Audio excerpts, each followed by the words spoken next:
এই সুন্দরী মেয়েটির বিয়ে হয় একজন ৭০ বছরের ধনী লোকের সাথে। স্বপ্নের মতো জীবন কাটানোর আশায় মেয়েটি রাজি হলো এই বুড়ো লোকটার সাথে প্রতিদিন রাত কাটাতে। মেয়েটির সাথে ঘটলো একদিন এক ভয়াবহ ঘটনা। বিয়ের পর ধনী লোকটি এলিজাবেথকে তার আলিশান বাড়িতে ঘুরিয়ে দেখালো। বাড়িতে ছিল সব ধরনের সুযোগ সুবিধা, দামি দামি পোশাক, সুইমিং পুল, ঝকঝকে আসবাব, সবকিছুই যেন তার জন্য সাজানো। হঠাৎ লোকটি তাকে এক অন্ধকার ঘর দেখিয়ে বলল, এখানে কখনো ঢুকবে না। এলিজাবেথ মাথা নেড়ে বলল, ঠিক আছে, আমি কখনোই যাব না।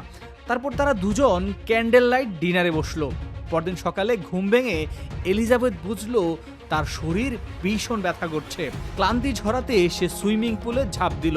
পরে ফ্রেশ হয়ে কাপড় চোপড় বদলালো, একটা বই পড়তে শুরু করলো। কিন্তু বইও তাকে বেশিক্ষণ ব্যস্ত রাখতে পারলো না। বিরক্ত হয়ে সে তখন $10,000 গয়না আর দামি পোশাক আশাক পরে আয়নার সামনে দাঁড়ালো। নিজের সৌন্দর্য আর ঝলমলে সাজে তাকিয়ে থাকলো অনেকক্ষণ।